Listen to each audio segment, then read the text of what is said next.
तो अब तक हमने देखा कि मियाओ यूनियन के लिए परेशान होती हैं और उसके पीछे पीछे लाइट हाउस में आ जाती हैं, जहाँ पर यूनियन मियाओ की तरफ देख रहा होता है। अब यहाँ पर यूनियन मियाओ को सब बता रहा होता है कि आज मेरी रियल मॉम का बर्थडे है और जिनको तुम मेरी मॉम समझती आ रही थी वो मेरी मॉम नहीं बल्कि कायतो की मॉम है। और ये सुनकर मियाओ काफी ज्यादा हैरान हो जाती है। आगे यूनियन बताता है कि मेरी रियल मॉम की डेथ हो चुकी है और कुछ टाइम बाद ही मेरे डैड ने कायतो की मॉम से शादी कर ली और इस शादी से मैं और कायतो दोनों खुश नहीं होते। लेकिन एक दिन जब मैं अपने घर पर आया तब मैंने देखा कि मेरे डैड सैडनेस के साथ बैठे हुए थे और तब मुझे रियलाइज हुआ कि मेरे डैड के लाइफ में कोई ऐसा पर्सन होना चाहिए जिससे वो अपनी लाइफ में खुश रह सके। और फिर मैं तो इस शादी के लिए एग्री हो गया था, लेकिन कायतो इस शादी के लिए रेडी नहीं था और मेरे एग्री होने की वजह से कायतो मुझसे भी नाराज हो गया और उस कारण हम दोनों की दोस्ती भी टूट गई। और मुझे किसी भी चीज का दुख नहीं है, बस इस चीज का दुख है कि कायतो और मेरे बीच की दोस्ती खत्म हो चुकी थी और मेरे फादर ने मेरी मॉम को कैसे बुला दिया। और ये पूरी स्टोरी सुनकर मियाँ भी काफी ज्यादा इमोशनल हो जाती हैं और फिर पता नहीं क्यों मियाँ यूनियन से सॉरी बोलने लगती हैं, जिस पर यूनियन भी हंसने लगता है, कहता है कि भला तुम सॉरी क्यों बोल रही हो।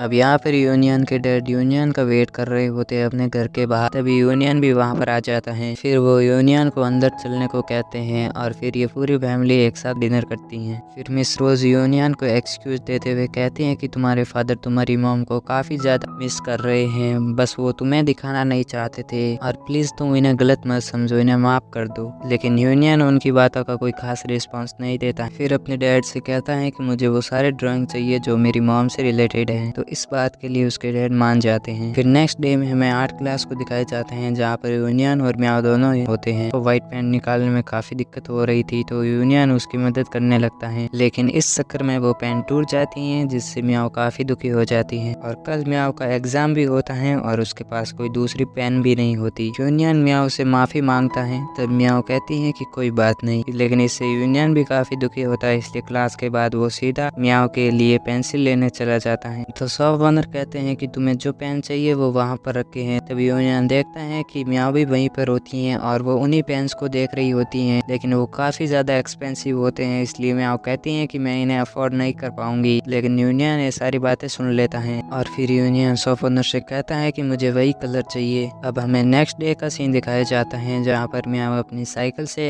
एग्जामिनेशन सेंटर के पास पहुँच जाती है, जहाँ पर यूनियन पहले से ही मौजूद होता है। तभी मियाओ भी यूनियन को देख लेती है और कहती है कि आप यहाँ पर क्या कर रहे हो। तभी यूनियन उसे कहता है कि मैं तुम्हें एग्जाम के लिए गुड लक बोलने आया था और ये कलर्स भी तुम्हें देने आया था। लेकिन मियाओ उनको लेने से मना कर रही होती है, लेकिन यूनियन के ज्यादा कहने पर वो उसे एक्सेप्ट कर लेती है, जिसके बाद मियाओ भी काफी खुशी होती है और एग्जाम देने के लिए चली जाती हैं। अभी यूनियन वहाँ से जाने ही वाला होता है, तभी वो देखते हैं कि काय तो फिर से कुछ डिलीवर करने जा रहा होता है। तब वो उसका पीछा करने लगता है और तभी यूनियन को पता चलता है कि काय तो पूरे दिन मेहनत करके पैसे इकट्ठा कर रहा है और काय तो इतनी मेहनत इसलिए कर रहा होता है ताकि उन पैसों को यूनियन को देकर उसके कमरे का किराया दे सके, क्योंकि वो किसी का भी एहसान अपने ऊपर रखना नहीं चाहता था। और यही कारण था कि कायतो ने अपनी पूरी स्टडी को खत्म कर दिया था। और पहले कायतो और यूनियन सेम क्लास में थे, लेकिन कायतो एक क्लास फेल हो गया जिस कारण वो एक साल पीछे रह गया। फिर हमें कुछ दिन बाद का टाइम दिखाया जाता है जहाँ पर मियाओ आर्ट टीचर यानी कि यूनियन के डैड से अपना रिजल्ट दिखा रही थी, जहाँ पर उसे काफी अच्छे मार्क्स मिले थे, जिससे वो दोनों भी काफी खुश होते हैं। लेकिन मियाओ की नजरें तो बस यूनियन को ढूंढ रही थी उसके घर में, क्योंकि वो यूनियन को भी इस खुशखबरी के बारे में बताना चाहती थी। लेकिन अफसोस की बात है कि भी यूनियन उसे वहाँ पर नहीं मिलता। और फिर वो घर आ जाती हैं जहाँ पर सिन भी होती हैं। वो सिन को सारी बात बताती हैं। तब सिन कहती हैं कि अगर तुम्हें यूनियन से बात करनी ही है तो डायरेक्ट उसे कॉल क्यों नहीं लगा लेती। लेकिन मियाओ उसके लिए मना करती हैं और कहती हैं कि ऐसा करना ठीक नहीं होगा। नेक्स्ट डे हमें मियाओ को बीच पर दिखाया जाता है जहाँ पर वो खुद से ही बात करती हैं कि पता नहीं यूनियन कहाँ पर है, वो कुछ दिनों से नहीं दिख रहा है। तभी बायलक यूनियन भी वहाँ पर आ जाता है। तब मियाओ यूनियन से पूछती हैं कि आप यहाँ कैसे। तब यूनियन कहता है कि मैं बस रिलैक्स होने के लिए यहाँ पर टहल रहा था। तब यूनियन पूछता है कि पर तुम यहाँ पर क्या कर रही हो, जिस पर मियाओ कहती हैं कि मैं अपनी छोटी बहन के प्रोजेक्ट के लिए यहाँ पर आई थी। दरअसल उसे कुछ सेल की जरूरत थी, इसलिए मैं उन्हें इकट्ठा करने के लिए आई हूँ। तब यूनियन कहता है कि चलो ठीक है, मैं भी तुम्हारी हेल्प कर देता हूँ। फिर वो दोनों साथ में सेल्स को कलेक्ट करने लगते हैं। फिर कुछ देर बाद वो दोनों आराम करने लगते हैं। तब मियाओ यूनियन से कहती हैं कि मेरे एग्जाम में काफी अच्छे मार्क्स आए हैं, जिससे यूनियन भी काफी ज्यादा खुश होता है।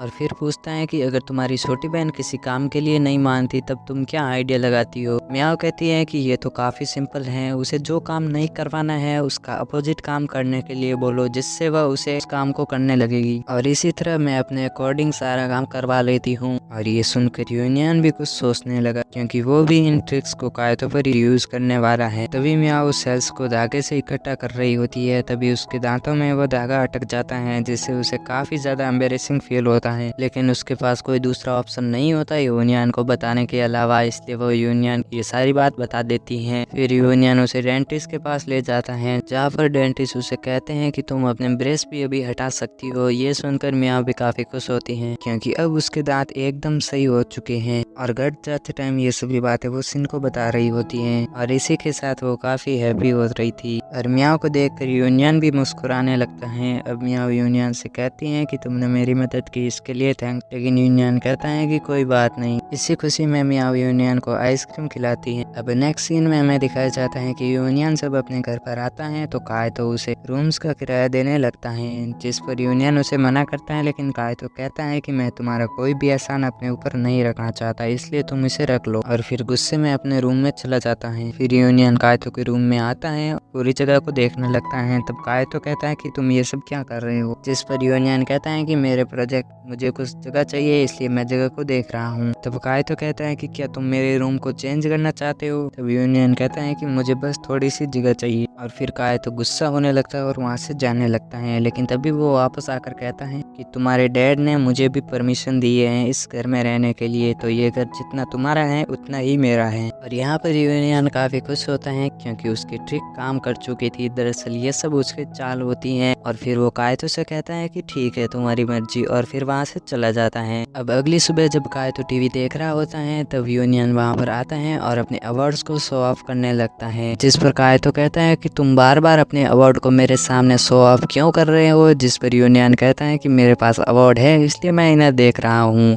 तुम्हारे पास है तो तुम भी दिखा सकते हो। जिस पर कायतो कहता है कि मैं भी सारे अवार्ड को डिजर्व करता हूँ, लेकिन मुझे ये सब पसंद नहीं। तब यूनियन कहता है कि तुम कुछ भी नहीं कर सकते, और तुम स्टडी में भी इतने कुछ खास नहीं हो, इसलिए तुम इन अवार्ड के लायक नहीं हो। जिस पर कायतो कहता है कि इस बार मैं टॉप करके दिखाऊंगा। तो यूनियन कहता है कि ये सब तुम्हारे बस की बात नहीं है। तो और फिर अपने रूम में जाकर स्टडी पर फोकस करने लगता है, जिसे यूनियन भी देख लेता है। और इस बार भी उसकी ट्रिक काम कर चुकी थी, इसलिए वो काफी खुश होता है। अब अगले सीन में हमें दिखाया जाता है जहाँ पर निंग यूनियन से फोन पर बात कर रहा होता है, और वो यूनियन से कहता है कि मेरे पास एक आइडिया है जिससे हम पैसे कमा सकते हैं। और कहता है कि तुम्हारे पास जो लास्ट ईयर के नोट्स हैं उन्हें हम बेच सकते हैं और उनसे पैसे कमा सकते हैं, क्योंकि तुम स्कूल के टॉपर हो, इस कारण तुम्हारे नोट्स काफी अच्छे दाम में बिक जाएंगे। लेकिन यूनियन को ये बात कुछ खास पसंद नहीं आती और वो इसके लिए मना कर देता है। और यूनियन जब बाहर जाने लगता है तो उसे उसके डैड मिलते हैं, और वो उनसे कहता है कि मैं बहुत जल्द हॉस्टल में शिफ्ट होने वाला हूँ। और वो यूनियन से कहते हैं कि ठीक है, और वो ऐसा बिहेव कर रहे थे जैसे कि उन्हें यूनियन के आर्किटेक्ट डिपार्टमेंट से कोई भी दिक्कत नहीं है। लेकिन यूनियन के जाते ही उन्होंने एक टीचर को कॉल लगाया, जो कि यूनियन के आर्किटेक्ट टीचर होते हैं। और वो टीचर से कहते हैं कि तुम्हें यूनियन का ख्याल रखना है और उससे टफ सवाल पूछना है, ताकि वो आर्किटेक्ट मेजर को सोच सके। और ये सब बात कर वो टीचर भी एकदम से हैरान हो जाते हैं। वो सोचते हैं कि भला कोई अपना डैड अपने बेटे के साथ ऐसा व्यवहार कैसे कर सकता है। अब हमें म्याओ के घर का सीन दिखाया जाता है, जहाँ पर याओ म्याओ से कहती हैं कि प्लीज तुम मेरा होमवर्क कर दो। काफी रिक्वेस्ट के बाद म्याओ भी मान जाती हैं और उसका होमवर्क करने लगती हैं। और जब होमवर्क कंप्लीट हो जाता है तब याओ कहती हैं कि तुम्हारे फोन पर किसी यूनियन का कॉल आ रहा था, जिससे म्याओ उस पर काफी गुस्सा करती है कि तुमने मुझे पहले क्यों नहीं बताया। म्याओ जल्दी जल्दी यूनियन को मिलने के लिए जाती हैं, लेकिन अब काफी देर हो चुकी थी, इसलिए यूनियन भी वापस अपने घर जा रहा होता है, क्योंकि यूनियन आज यूनिवर्सिटी जाने से पहले म्याओ को गुड बाय बोलना चाहता था।